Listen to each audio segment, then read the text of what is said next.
207A, Mem. My phone buzzed for the 89th time. In my inbox sat the asset preservation documents I'd signed 5 years ago, with his name printed bold across the personal guarantee section. Before midnight, his entire family voted to remove me from their group chat.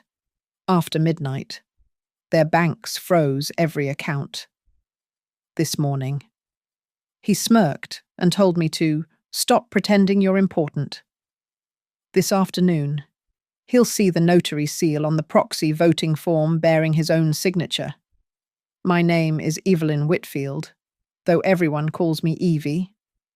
At 62, I've learned that the sound of a phone vibrating against marble countertop at 207A, carries a particular weight, like insects thrumming against window screens on a humid night. Tonight, that sound had become the soundtrack to my son's financial apocalypse. The living room stretched around me in shadows, lit only by the banker's lamp casting its green-gold pool across the coffee table. I sat in my late husband Robert's leather chair, the one Lucas always claimed would be his someday, surrounded by documents arranged with surgical precision. Each paper bore witness to 5 years of calculated preparation, though I'd prayed I'd never need them. My phone danced across the marble again. Number 90, 91. The notifications cascaded like dominoes, missed calls from Lucas, from Brittany, from numbers I didn't recognize, text messages in caps lock, voicemails I wouldn't listen to until morning, if ever. The latest one from Brittany read simply, "This isn't over." I typed back 3 words, "Yes, it is." The grandfather clock in the hallway, another item Lucas had already mentally catalogued as his inheritance, ticked toward 2:30. I reached for the stack of papers beside me, their edges sharp enough to draw blood if I wasn't careful. The irony wasn't lost on me. These documents had drawn plenty of blood already, just not the visible kind. The first document, a secured promissory note dated 3 years ago, when Whitfield Build Co. teetered on the edge of bankruptcy. Lucas's signature sprawled across the bottom in the same careless way he'd signed everything: permission slips, birthday cards, death warrants for his own career. $500,000 I'd provided to save his company, secured by every asset the business owned. The second, a UCC-1 financing statement, filed quietly with the Ohio Secretary of State. Most people don't understand what these forms mean until it's too late. Lucas certainly hadn't when he agreed to it, too desperate for cash to read the fine print his mother had insisted on. The third made my hands tremble slightly, though from exhaustion or adrenaline. I couldn't say. The proxy voting agreement, granting me 55% voting control of Whitfield Build Co. upon certain triggering events. Misuse of corporate funds was highlighted in yellow, my lawyer Patricia's doing, not mine. The notary seal gleamed like a badge of authority in the lamplight. My phone buzzed again. This time, a notification from Harborview Community Bank, auto payment cancelled per your request. Then another, business credit line. Payment processing failed. The third federal chimed in. Alert insufficient funds for scheduled transfer. 3 weeks ago, I'd been standing in their kitchen, writing a check for Mason's college tuition. 2 months ago, covering their mortgage when Lucas claimed a temporary cash flow issue. 6 months ago, paying off Brittany's Range Rover because appearances matter for the business. 5 years of hemorrhaging money into their lives while they held family meetings about setting boundaries with me on the wrong side of them. The Family First group chat, the one they'd removed me from 6 hours ago, had been the final insult.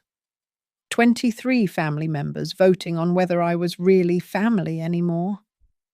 The motion had passed 21-2. Only my sister Margaret and my niece Sarah had defended me. The rest had fallen in line behind Lucas and Brittany's campaign about toxic relationships and emotional manipulation. They'd frozen me out at 11:43 p.m. By 11:44, I'd logged into every autopay account I'd ever set up for them. Click. Cancel. Confirm. 23 years of financial support ended with 23 clicks. The doorbell rang, a sharp intrusion into the pre-dawn quiet. Through the peephole, I saw Lucas, his face red even in the porch light's gentle glow.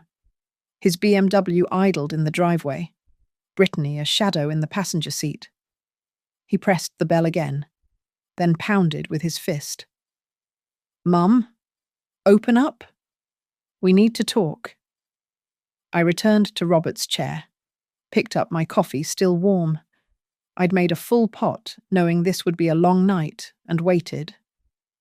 The pounding continued for 12 minutes. I timed it. Then came the sound of Brittany's heels clicking up the walkway, her voice shrill enough to wake the neighbours. "Evelyn, this is financial abuse. We'll call the police." Financial abuse. The phrase almost made me laugh.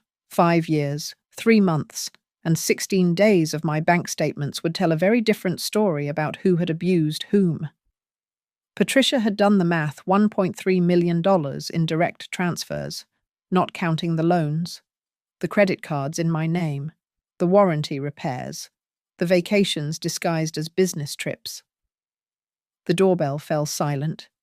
Tires squealed as the BMW reversed too fast, leaving rubber marks on my driveway. They'd be back in the morning with reinforcements. But by then, the rest of the documents would be filed, the accounts formally frozen, and their house of cards would be mid-collapse. I stood, stretched muscles stiff from sitting too long, and walked to the window. Dawn was still hours away, but I could already feel it coming inevitable as the reckoning I'd set in motion.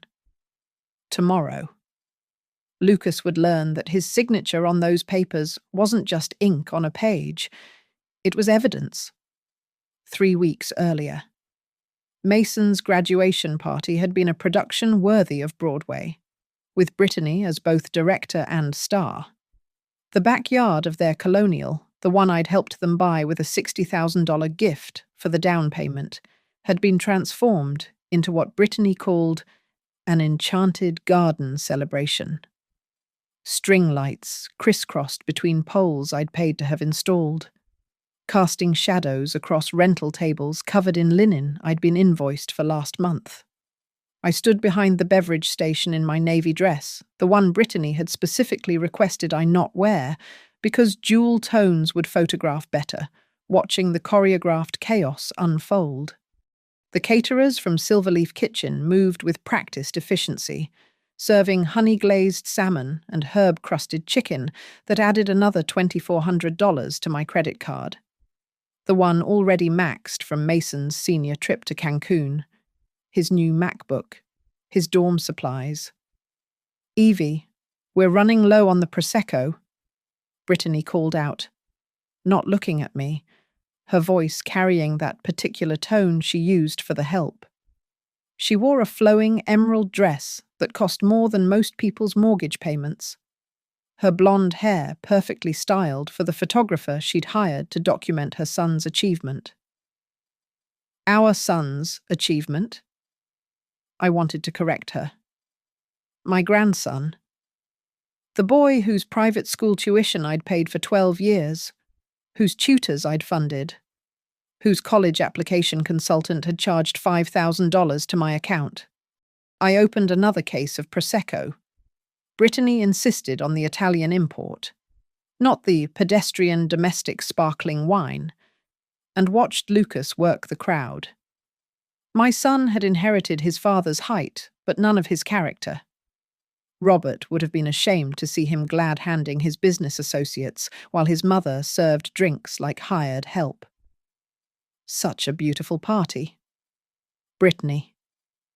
Judge Morrison's wife gushed, clutching her gift bag, another expense I'd covered. "You've outdone yourself." "Oh, you know me." Brittany laughed. That tinkling sound she'd perfected at the country club I paid for her to join. "Nothing but the best for our Mason. Lucas and I believe in celebrating achievements properly." Lucas and I, as if I were invisible, as if the check I'd written that morning for the party rentals had materialized from thin air.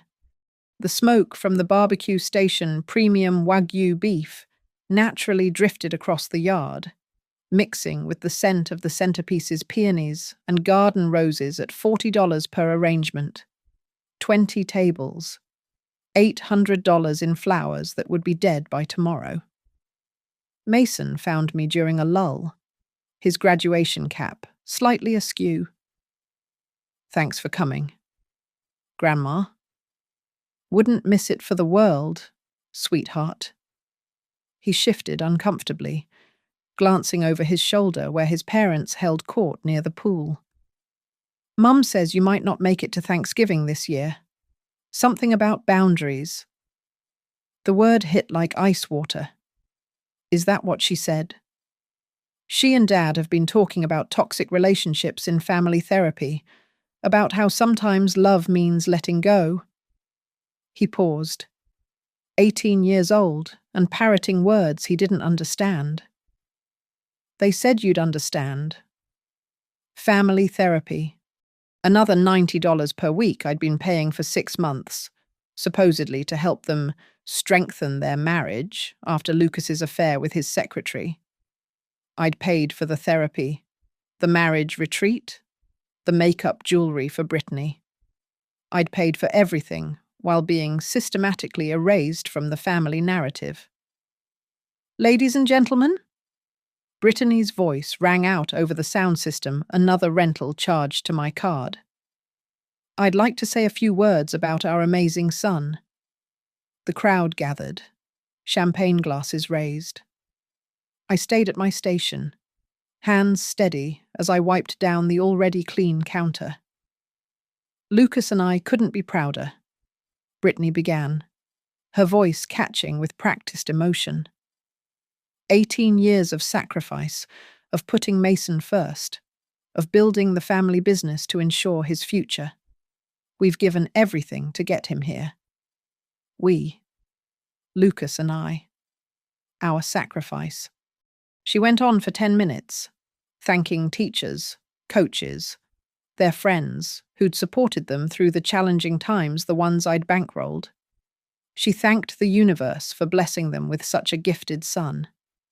She thanked Lucas for being a role model of entrepreneurship and integrity. She thanked everyone except the woman who'd kept them afloat. And finally, Brittany raised her glass higher. To family. To the people who matter most. To those who've earned their place at our table. The crowd applauded. I set down my dishcloth, walked to the house, and found my purse in the kitchen where I'd hidden it behind the mixer. Inside, tucked between my wallet and lipstick, was the business card Patricia Lowell had given me 6 months ago when I'd inquired about estate planning. On the back, she'd written, "When you're ready to stop enabling them." Standing in my son's kitchen, listening to the party continue without me, surrounded by the receipts of my invisible generosity, I pulled out my phone and typed a simple message to Patricia. "I'm ready. How soon can we meet?" Her response came within minutes, despite it being a Saturday evening, Monday, 9 a.m. "Bring every financial document from the last 5 years."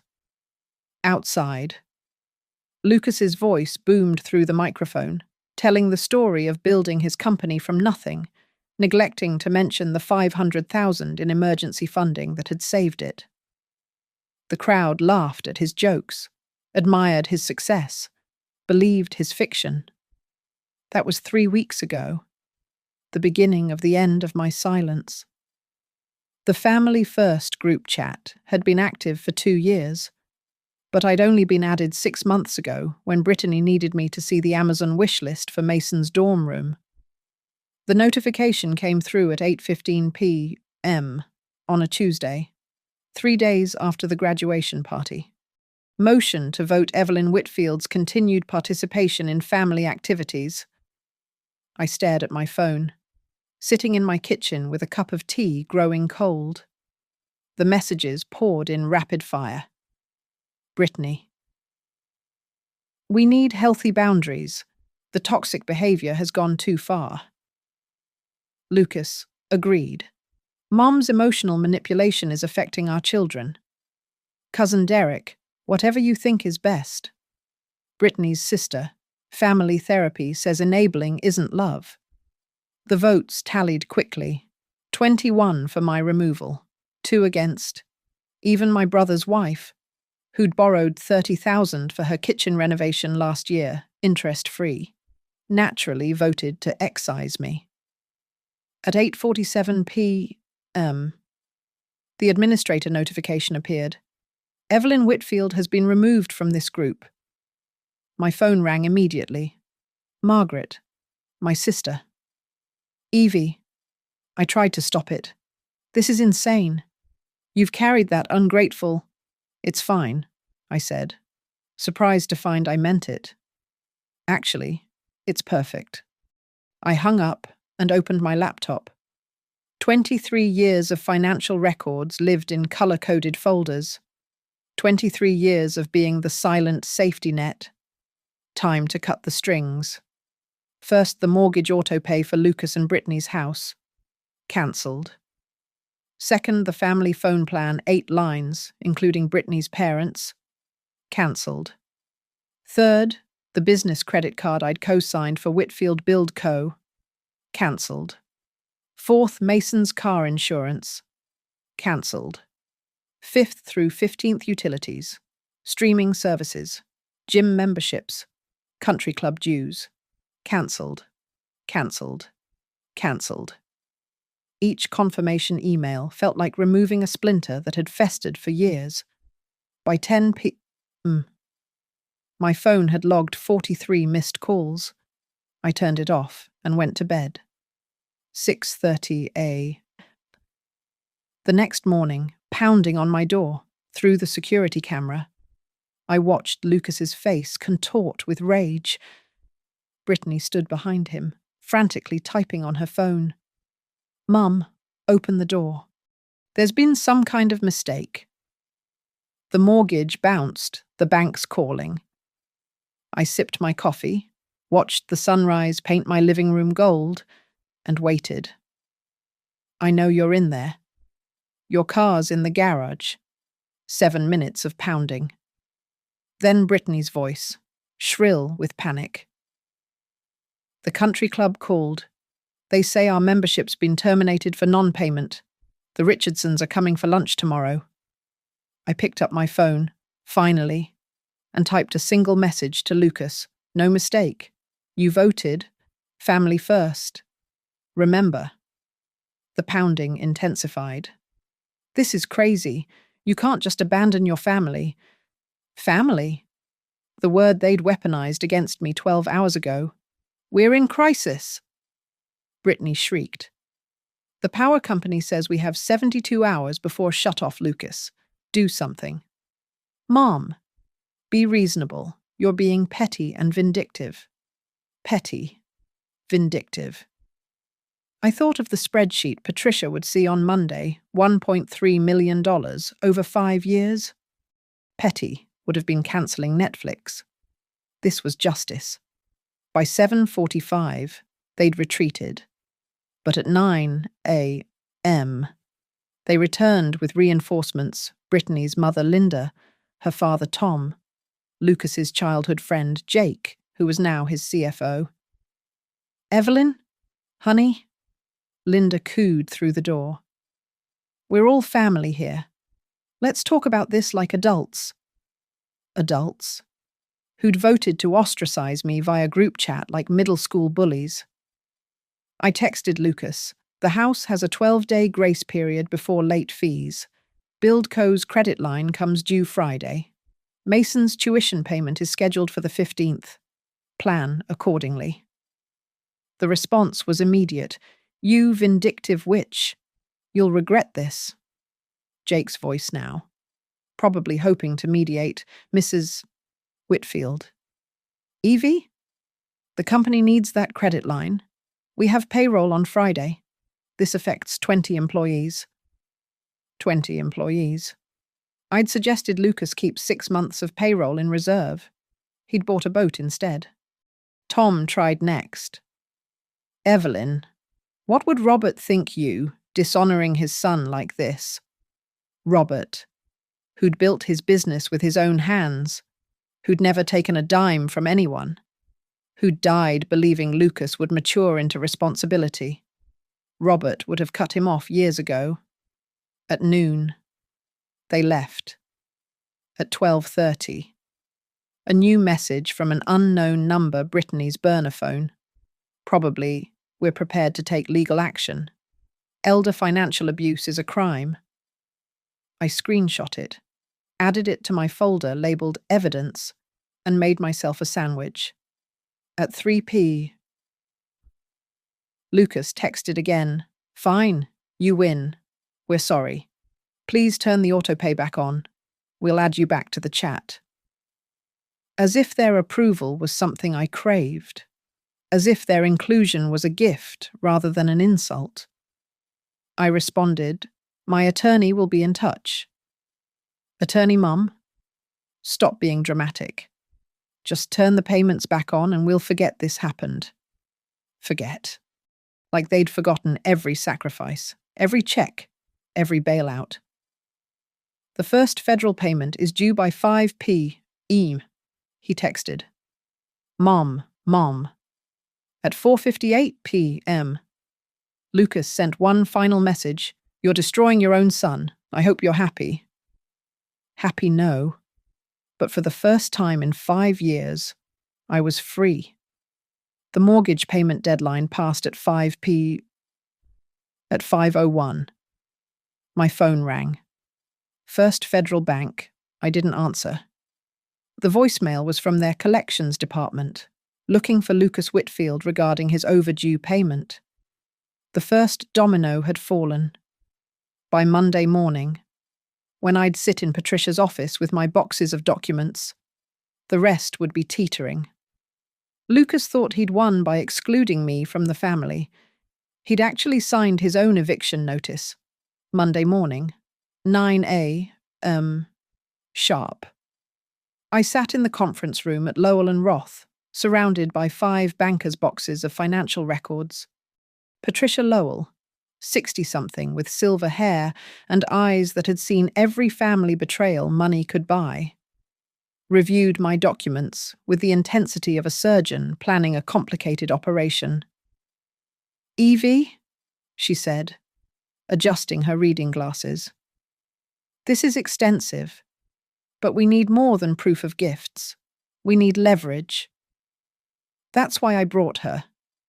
I gestured to Marisol Vega from Harbour Light Advisors, who'd been my financial planner for 15 years and had watched the hemorrhaging with growing alarm.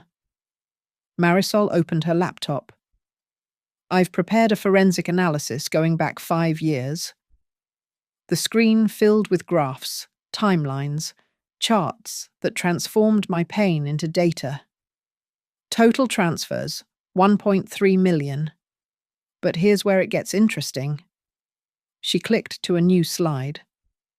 3 years ago, when Lucas came to you for the BuildCo bailout, you didn't just write a check.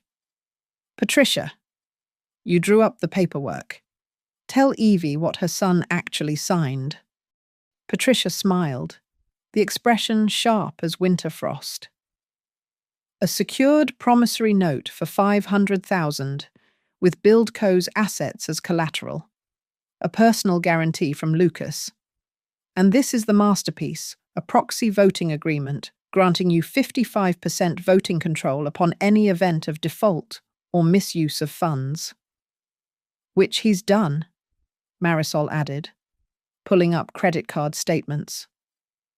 Lucas has been using the BuildCo company cards for personal expenses, trips to Cedar Point Resort, charges at Platinum Golf Club, purchases at luxury retailers, all coded as client entertainment, but his own social media posts show these were family vacations.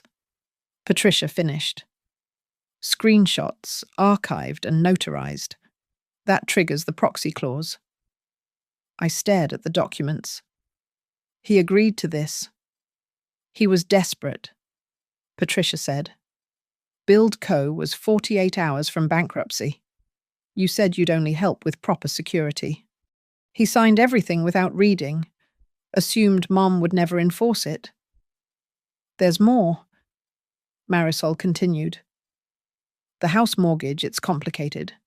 You're listed as a guarantor, but you're also on the deed. 20% ownership, which you insisted on when you provided the down payment. Robert's idea, I murmured. He never trusted Lucas with money. Smart man. Now, about their threat of elder abuse claims. Garbage, Patricia interrupted. You're 62, mentally sharp, with documented evidence of every transaction. They, however, have committed textbook financial exploitation, using emotional manipulation and family pressure to extract money from an older relative. That's actually prosecutable. She pulled out another folder. I've also discovered Lucas filed a DBA 3 months ago, Whitfield Premium Construction. He's been siphoning Build Co.'s best contracts to his new company, leaving the old one with the debts. My stomach turned. The employees will be protected. When we activate the proxy, you'll have majority control. You can stop the bleeding, restructure, save the jobs. Lucas is the cancer, not the company. Marisol pulled up bank records. He's also been taking draws from Build Co., far exceeding his authorized salary, $60,000 over the past year alone, disguised as project bonuses for projects that were actually losses. Tax implications, I asked. Significant. The IRS will be very interested in his creative accounting. Patricia leaned back. Here's my recommendation. We file a UCC-1 immediately, securing your note with the state. We prepare a formal demand letter for the loan repayment. When he inevitably defaults, which should be about Thursday when payroll hits, we activate the proxy agreement. And then you call an emergency board meeting as majority shareholder. You have the power to remove Lucas as CEO, appoint an interim manager, and freeze all unnecessary expenditures. His reaction will be nuclear, I said. Let him explode. We'll have security present. Marisol showed another document. There's also this: Brittany opened 3 credit cards in your name 2 years ago. She used your social security number from tax documents. That's identity theft and fraud. I wondered about those inquiries on my credit report. 28,000 in charges, designer clothes, restaurant tabs, a weekend at a spa in Scottsdale. All while you were paying their actual bills. Patricia organized the papers into neat stacks. We file today, UCC-1 first, then a letter demanding immediate repayment based on breach of covenant. Simultaneously, we notify Build Co.'s bank about the proxy activation. They'll come after me. They already have. Might as well make it worth it. I signed where she indicated, each signature feeling like reclaiming a piece of myself. One more thing, Patricia added. That family group chat where they voted you out, I want screenshots. In a financial exploitation case, evidence of emotional manipulation strengthens our position considerably. I pulled out my phone, forwarded the entire conversation thread. Patricia read it, her expression darkening.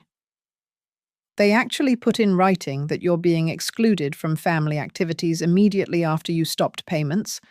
That's practically a confession of quid pro quo. Is that useful? Useful Evie. This is a gift.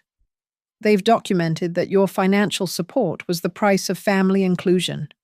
No judge would side with them. Marisol closed her laptop. By my calculation, if we move quickly, we can have everything in place by Thursday. Lucas won't know what hit him until he's already removed from his own company. Our company now, Patricia corrected. 55% voting control. Remember, you're about to become the majority owner of Whitfield Build Co. As I left their office, carrying copies of every filed document, my phone buzzed.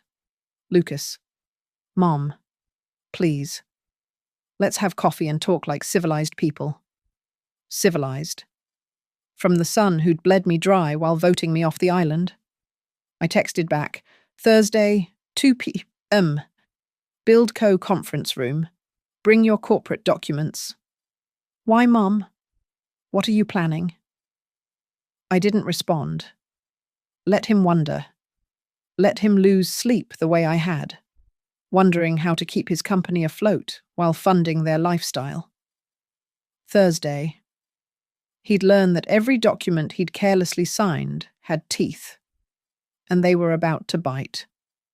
Tuesday morning. 8:45 a.m.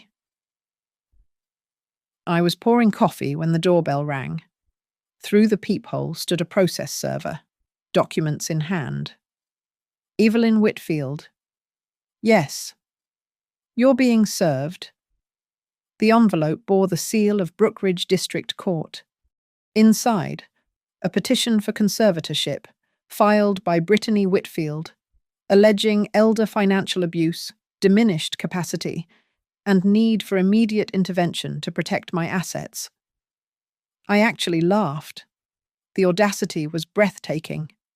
My phone rang. Patricia. They filed first, I said. Perfect. They just made our case easier. Bring everything to my office. Now. Within an hour, Patricia had crafted our counterstrike, a motion to dismiss based on bad faith, coupled with our own filing financial exploitation, fraud, identity theft, and conversion of assets. The exhibits ran 40 pages bank statements, credit card receipts, text messages demanding money, the group chat exclusion. We're also filing for an emergency injunction, Patricia said, fingers flying across her keyboard. Freeze their access to any joint accounts, business credit lines, and properties with your name on them. By noon, we'd filed. By 12:30, Brittany was calling from 6 different numbers, leaving increasingly hysterical voicemails. You vindictive witch, you're destroying your own family. Mason will never forgive you. At 2 p.m. Lucas showed up at my door with someone new, a man in a cheap suit carrying a briefcase. Mrs. Whitfield, I'm Bradley Hutchinson, your son's attorney. We need to discuss this unfortunate misunderstanding. All communications go through my attorney, Patricia Lowell at Lowell and Roth. His face paled. Patricia Lowell, the Patricia Lowell. Good afternoon, gentlemen. Lucas grabbed the lawyer's arm. What about her? She doesn't lose. Ever. Your mother hired the shark of sharks. Through the window, I watched them retreat to Lucas's BMW, gesticulating wildly. Hutchinson kept shaking his head, pointing at his phone, probably Googling Patricia's track record. Wednesday brought escalation. A forensic accountant Patricia hired had uncovered more Lucas had been writing checks from BuildCo to a shell company, Whitfield Consulting LLC, owned solely by Brittany. $73,000 over 18 months for marketing services. Brittany had no marketing experience. The company had no other clients. This is embezzlement, Patricia said over the phone. Plain and simple. Criminal charges. That's your choice, but it's powerful leverage. At 4 p.m., Lucas texted, "Emergency board meeting tomorrow. Don't make me do this without you." I replied, "See you there?" That evening, Marisol called with disturbing news. BuildCo's credit line. Lucas tried to draw the maximum yesterday, 300,000. For payroll. Payroll is 80,000. He's grabbing cash before the walls close in. Can we stop it? Already done. I contacted the bank as your representative, informed them of the pending proxy activation. They've frozen any new draws pending board resolution. Lucas's calls increased to every 10 minutes. I turned off my phone. Thursday, 1:30 p.m. I arrived at BuildCo's offices, the building I'd helped purchase 5 years ago when they operated from a strip mall. Patricia and 2 associates flanked me. Behind us, a court-appointed witness and a private security guard Patricia had insisted on.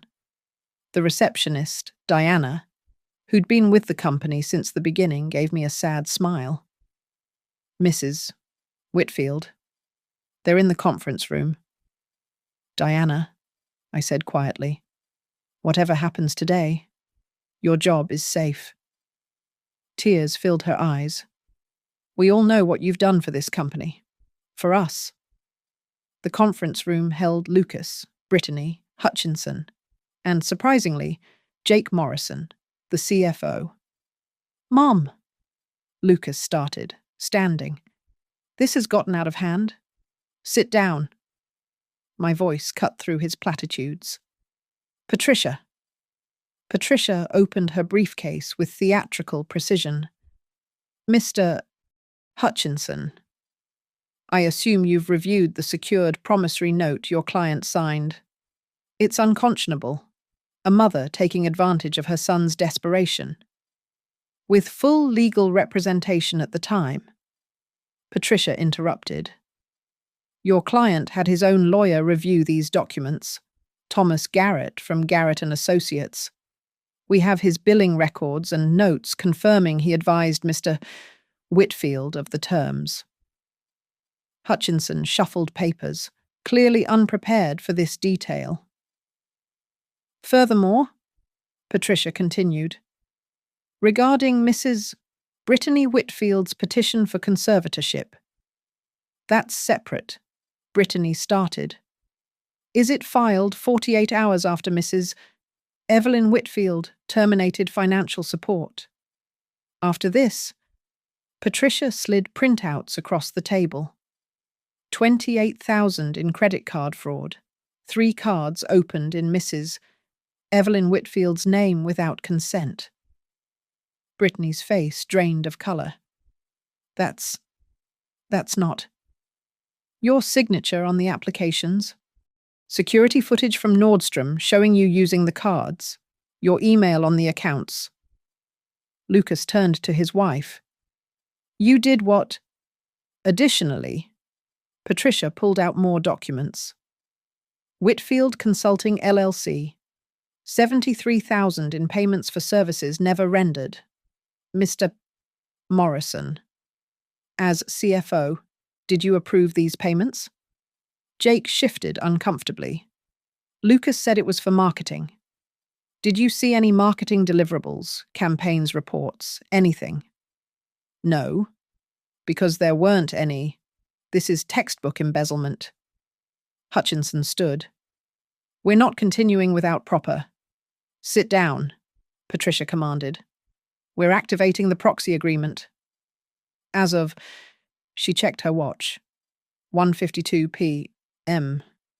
Mrs. Evelyn Whitfield controls 55% of BuildCo voting shares due to documented breach of the covenant against misuse of corporate funds. You can't. We can? We have. The state filing was completed Monday. The bank has been notified. Your client is no longer authorized to make unilateral decisions for this company. Lucas slammed his fist on the table. "This is my company."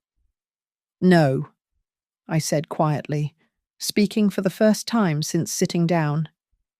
It's our company, and you've been stealing from it.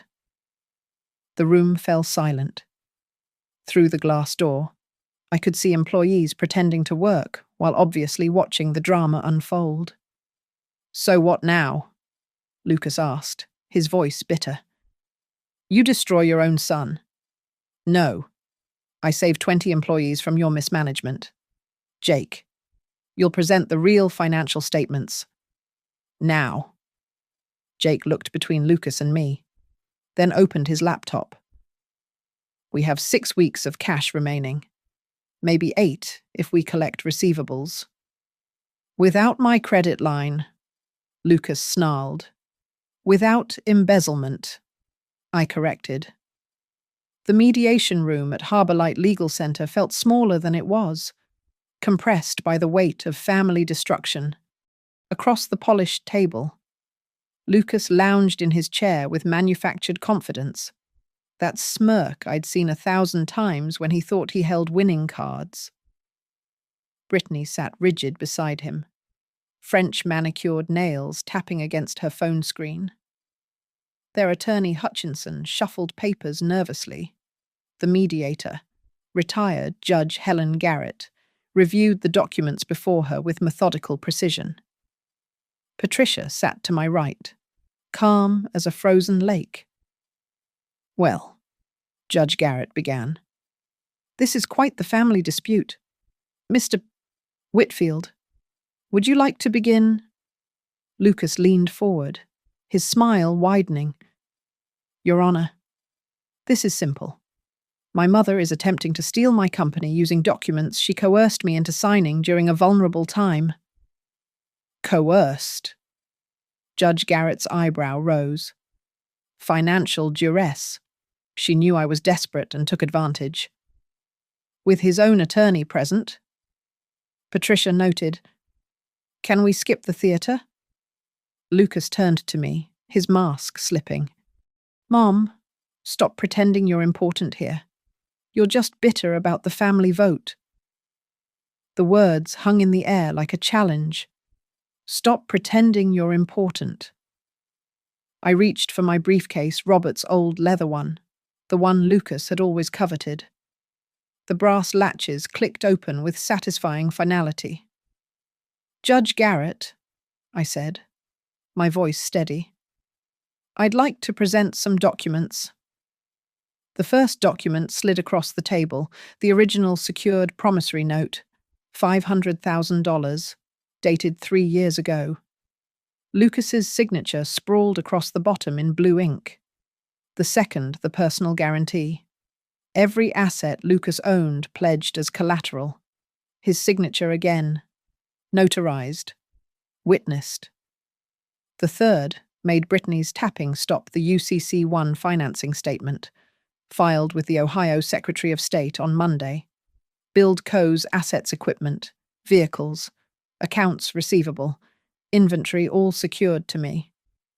These are just... Lucas started. I wasn't finished.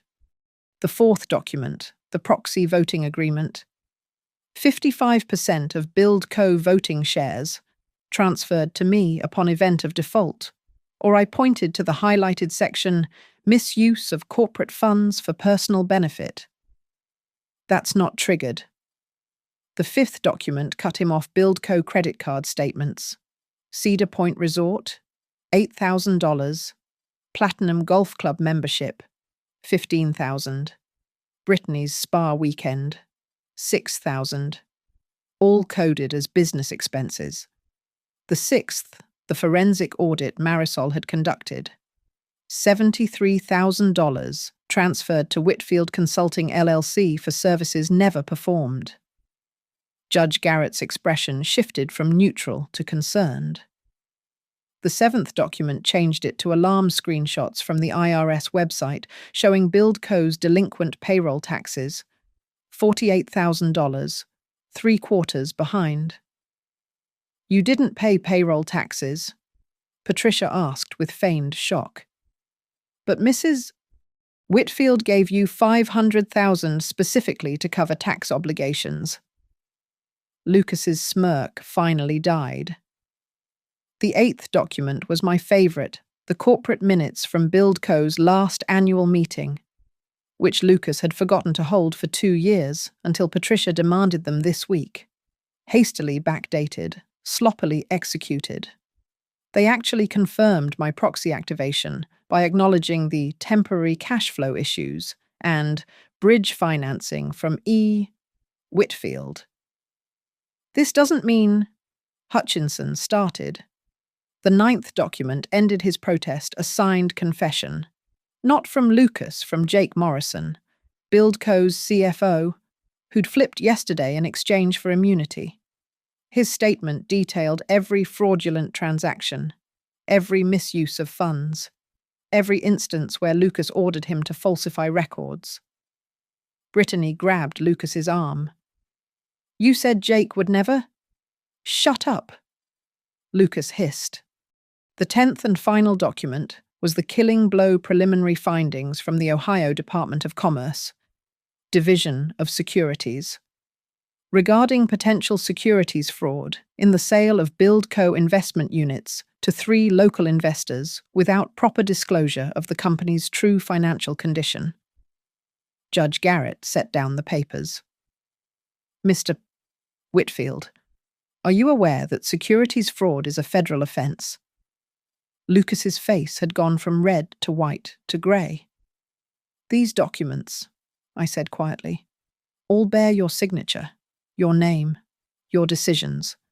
Stop pretending you're important, Lucas. Your name is on every crime." "Mrs. Whitfield?" Judge Garrett asked. "What are you seeking?" "This afternoon, I'm calling an emergency board meeting as majority shareholder. I'm seeking immediate resignation of Lucas Whitfield as CEO, repayment of all misappropriated funds, and assignment of his shares in BuildCo as partial payment on the defaulted note." "That's theft," Lucas erupted. "No," Patricia corrected. "That's contract enforcement. Your client agreed to these terms, in writing, with counsel." Judge Garrett looked at Hutchinson. "Do you have any defense to these documents?" Hutchinson's silence was eloquent. "Mrs. Brittany Whitfield," Judge Garrett continued, "regarding your petition for conservatorship." "We withdraw it," Brittany whispered. "And the credit card fraud?" I'll pay it back." "From what funds?" I asked. "The accounts that were frozen this morning, the credit lines that were terminated, the home equity that doesn't exist because you're underwater on the mortgage I've been paying." Lucas stood abruptly. "You're destroying us." "No, you destroyed yourselves. I just stopped paying for the demolition." "Mr. Whitfield," Judge Garrett said firmly, "I strongly suggest you accept whatever terms your mother offers.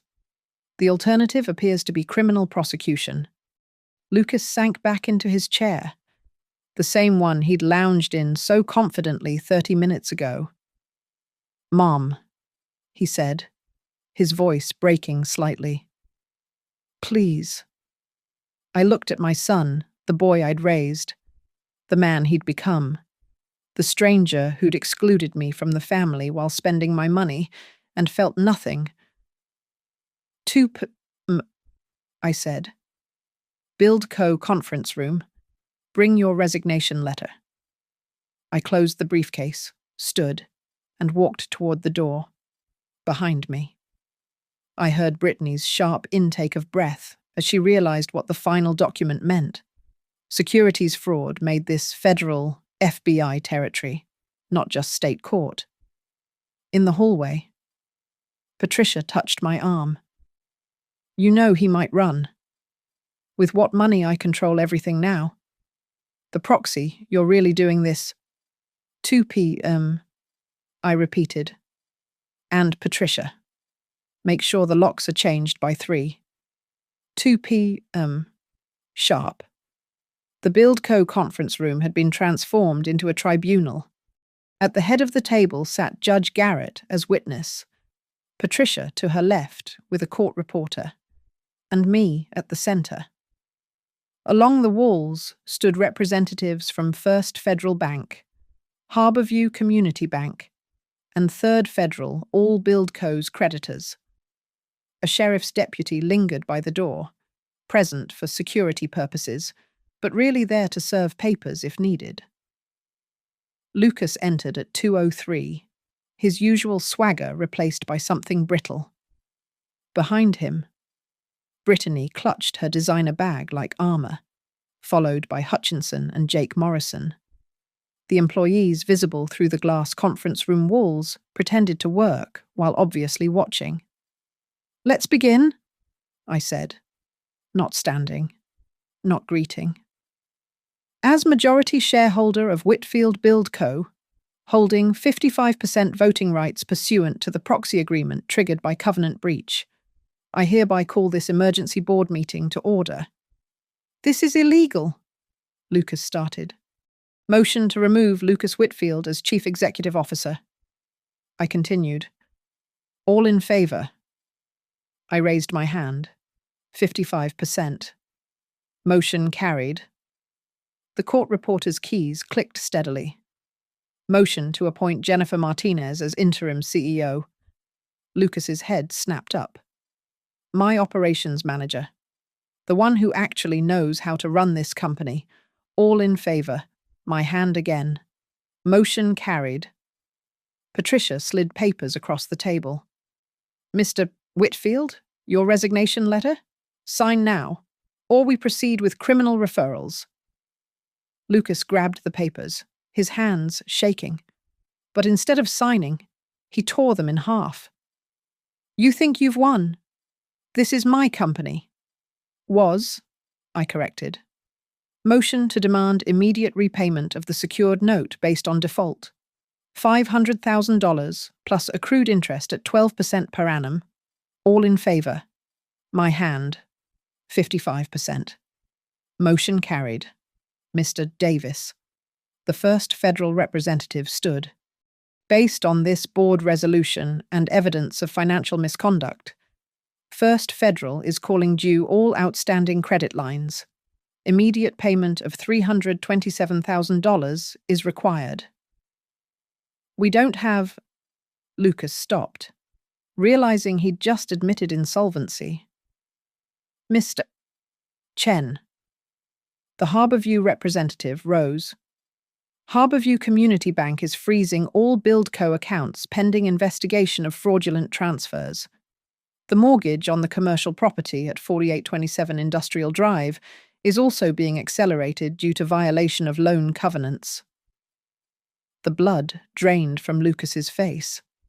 That was the building housing Buildco's main office and warehouse. "Motion to authorize asset liquidation to satisfy creditor claims." I continued. "Starting with the equipment subject to UCC1 filing. All in favor, 55%. Behind Lucas, 2 more deputies entered carrying red tags, asset seizure notices. "You're taking our equipment," Jake whispered. "My equipment," I corrected. "Secured by the note your CEO signed. Deputies, please begin with the vehicles in the parking lot. The Ford F-350s, the Silverado, the equipment trailer." Through the window, we could see deputies already affixing seizure notices to the trucks. Motion to investigate and pursue recovery of all fraudulently transferred funds, including the $73,000 paid to Whitfield Consulting LLC. All in favor. My hand rose for what felt like the 100th time. "This is insane!" Brittany shrieked. "You can't do this." Motion to refer evidence of payroll tax evasion to the Internal Revenue Service Criminal Investigation Division. All in favor.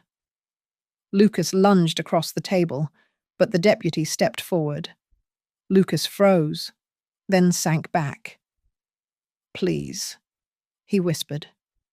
"Mum, please." Motion to file civil suits for recovery of all misappropriated funds, with estimated damages of I consulted Patricia's notes. $847,000, including treble damages for fraud. All in favor. The court reporter asked. Should I record that as carried? Yes. A knock at the door. Diana entered with a banker's box. Mrs. Whitfield, Mr. Lucas Whitfield's personal items from his office, as requested. The symbolic execution. Lucas watched his former assistant, set the box on the table. A photo of him and Brittany in Cancun, paid for with Build Co. funds, his University of Ohio diploma. The nameplate reading, Lucas Whitfield, CEO. Your corporate credit cards, Patricia said. Now. Lucas reached for his wallet slowly, pulled out 3 cards, set them on the table. Brittany did the same. The Mercedes keys, I added. It's a corporate lease. Lucas's hand trembled as he removed the key fob. Your building access badges. They unclipped them from their belts. Your corporate phones. These are our personal. Paid for by Build Co. Check your contracts. They surrendered the phones. Patricia produced one final document. This settlement agreement states that you acknowledge the debt, agree to repayment terms, and waive all claims against Mrs. Evelyn Whitfield and Build Co. Sign it, or we proceed with criminal charges. How are we supposed to pay $800,000? Lucas asked. The house has approximately $200,000 in equity. Patricia noted. Your personal vehicles are worth about $60,000. The boat. You know about the boat? The 50-foot Sea Ray you bought last year instead of paying taxes? Yes. That's another $200,000. Your country club membership can be sold back for $30,000. Brittany's jewelry. My jewelry is personal property. Purchased with stolen funds. It's recoverable. Judge Garrett spoke for the first time in 30 minutes. Mr. Whitfield, I'd sign. This is generous compared to federal prison. Lucas grabbed the pen, his signature now shaky where it had once been bold. Brittany signed next, tears smearing her mascara. Motion to adjourn, I said. Second, Patricia added, playing along with the formality. Meeting adjourned. Everyone stood, except Lucas. He stared at the box of his possessions, at his name on every document of his own destruction. 20 years, he said quietly. I built this for 20 years. With my money, I reminded him. For the last 5 years. With my money. He finally looked up, met my eyes. Why? You voted me out of the family. Lucas, you said I wasn't important. That was just... Your name is on everything, I said, standing finally. The loans, the fraud, the theft. Your name, not mine. Who's important now? I walked to the door, stopped, turned back. Jennifer Martinez will keep the company running. The employees will keep their jobs. Build Co. will survive. You won't be part of it. As I left, I heard the deputy's voice. Mr. Whitfield. Whitfield. These are civil asset forfeiture papers. We'll need you to come with us to surrender the vehicle keys at your residence. The last sound was Brittany sobbing and Lucas's fist hitting the table, impotent rage from an impotent man. The company he'd built with my money would survive. He wouldn't be there to see it. The settlement documents were signed at 3:47 p.m. in the Build Co. conference room, with the efficiency of an execution. Lucas's hand trembled as he acknowledged the forensic audit findings, $73,000 in fraudulent transfers to Brittany's shell company, $48,000 in unpaid payroll taxes, $327,000 in defaulted credit lines, and 500,000 plus interest on my secured note. Patricia read each term aloud with surgical precision. You acknowledge misappropriation of corporate funds. You agree to immediate asset transfer. You waive all claims against Mrs. Evelyn Whitfield. You withdraw all petitions regarding conservatorship. Just give me the pen, Lucas muttered. Brittany signed next, her designer bag already tagged with an asset seizure notice. The diamond tennis bracelet I'd bought her for Christmas 3 years ago, thinking we were family, would be sold at auction next month. The residential property transfer, Patricia continued, sliding another document forward. Your 20% equity in the house, Mrs. Evelyn Whitfield, is being bought out with offset against the debt. That's our home, Brittany whispered. That you haven't paid for in 6 months, I reminded her. More signatures. The boat title. The Mercedes lease termination. The country club membership transfer. Each signature carved away another piece of their carefully constructed facade. Jennifer Martinez entered at 4:15, wearing the confidence of someone who'd been waiting years for this moment. Mrs. Whitfield. I've assembled the senior staff. They're ready for the transition announcement. Thank you, Jennifer. Your first act as CEO, make sure payroll clears Friday. Already arranged with Third Federal, they're extending a bridge loan based on receivables. Lucas laughed bitterly. They wouldn't extend me anything. They would have, Jennifer said quietly, if you'd ever shown them real books instead of fiction. At 4:30, the sheriff's deputies returned with inventory sheets. We've secured the vehicles and equipment. The moving company will transport them to the auction facility tomorrow. This is how you treat your son. Lucas stood, his chair scraping against the floor. Taking everything. I'm taking back what I paid for. Nothing more, nothing less. Mason will never forgive you. Mason will be fine. His college is paid through graduation. I made sure of that 3 years ago with a dedicated trust you can't touch. He's smart enough to understand what you did. Hutchinson gathered his papers, eager to leave. My client has complied with all demands. We're done here. Not quite, Patricia said. There's the matter of Mrs. Brittany Whitfield's credit card fraud. $28,000 across 3 cards opened in Mrs. Evelyn Whitfield's name. Brittany's face went white again. You said if I signed, you agreed to repay it. The criminal referral depends on that repayment happening within 30 days. 30 days. We're losing everything. How can we sell the Rolex, I suggested. The one you bought yourself for Mother's Day with my credit card? Lucas grabbed the banker's box with his possessions. The photo of their Cancun trip visible on top another vacation I'd unknowingly funded. Come on, Brittany. We're done here. They walked toward the door, Lucas carrying his professional life in a cardboard box, Brittany clutching her tagged purse. Lucas, I called out. He turned, hope flickering in his eyes. Your company parking pass. He pulled the laminated card from the box, tossed it on the table, and left.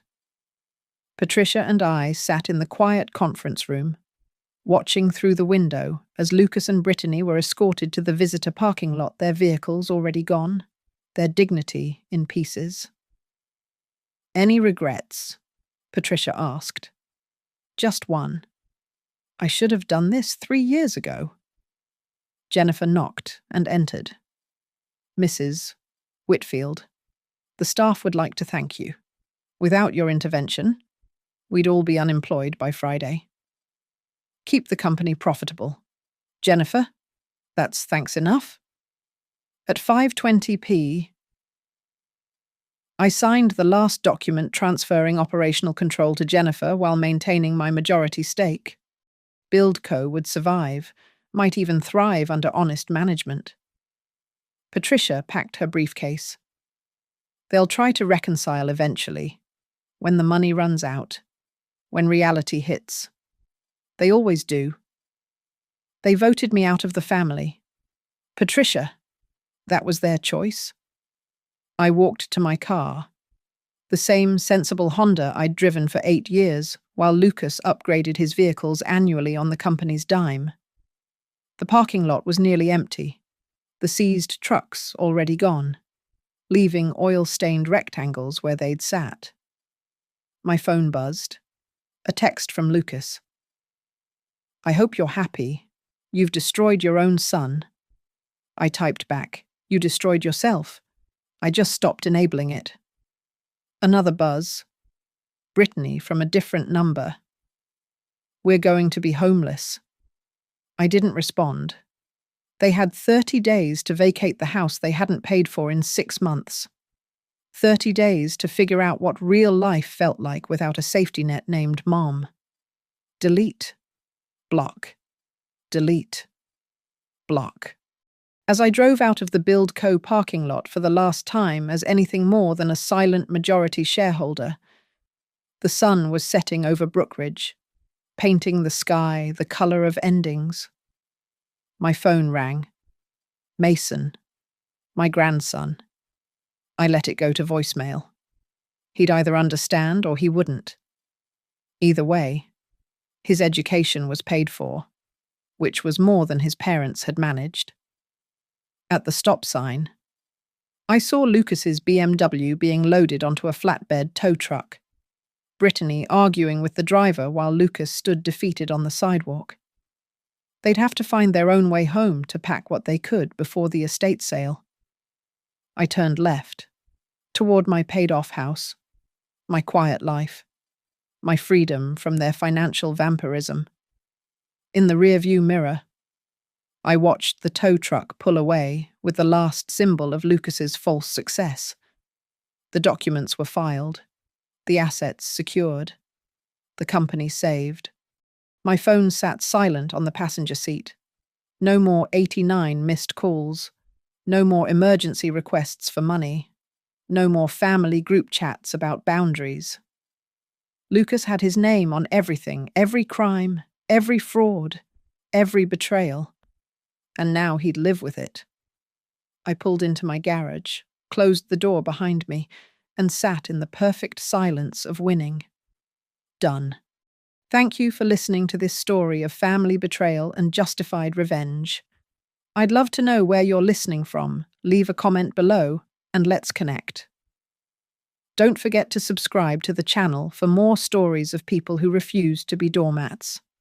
And share your thoughts on Evelyn's decision. Was she too harsh? Or did Lucas and Brittany get exactly what they deserved? Let me know in the comments.